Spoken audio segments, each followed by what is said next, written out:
64টা জেলায় 64 জন আইন শৃঙ্খলা বিষয়ক স্বরাষ্ট্রমন্ত্রী থাকলে কেবল মন্দ হতো না। তেল আর গ্যাস আর বিদ্যুতের ব্যাপারে মানুষ বলে, দুষ্ট লোকে বলে, অবশ্য ভালো লোক না, টুকু আসে টুকু যায়। রুমিন ফারহানা, ব্রাহ্মণবাড়িয়া 2। মাননীয় স্পিকার, আপনাকে ধন্যবাদ। মাননীয় স্পিকার, আমার বক্তব্য মূল্যস্ফীতিতে মানুষের জীবনে নাভিশ্বাস উঠা প্রসঙ্গে। 180 দিনের অগ্রাধিকার তালিকার মধ্যে এই সরকারের প্রথম 3টি কাজের একটি ছিল আইন শৃঙ্খলার উন্নতি, 2 নম্বরে ছিল দ্রব্যমূল্য নিয়ন্ত্রণ এবং 3 নম্বরে হলো জ্বালানি খাতের নিশ্চয়তা। মাননীয় স্পিকার, আইন শৃঙ্খলা পরিস্থিতি নিয়ে কথা বলতে গেলে মুশকিল হচ্ছে আমাদের আইন শৃঙ্খলা সংক্রান্ত যিনি স্বরাষ্ট্রমন্ত্রী আছেন তিনি হয় ব্যঙ্গ করেন আর না হলে বাকচাতুর্য দিয়ে পুরো বিষয়টিকে ঢেকে দিতে চান।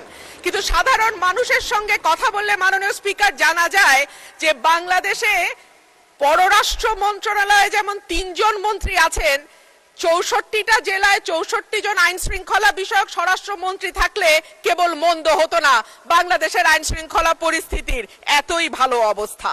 আর মাননীয় স্পিকার, জ্বালানি নিয়ে আর কি বলবো, তেল আর গ্যাস আর বিদ্যুতের ব্যাপারে মানুষ বলে, দুষ্ট লোকে বলে, অবশ্য ভালো লোক না, টুকু আসে টুকু যায়, এই আসে এই যায়, কতক্ষণ থাকে তারা নাকি বুঝতে পারে না।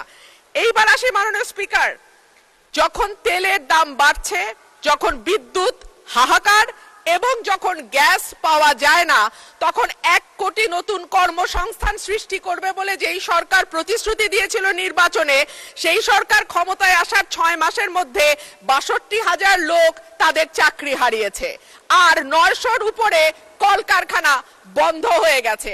সো নতুন আর কর্মসংস্থান কি তৈরি হবে মাননীয় স্পিকার? যারা আছেন চাকরি করছেন তাদের চাকরি আর কতদিন থাকে আল্লাহ মাবুদে জানে।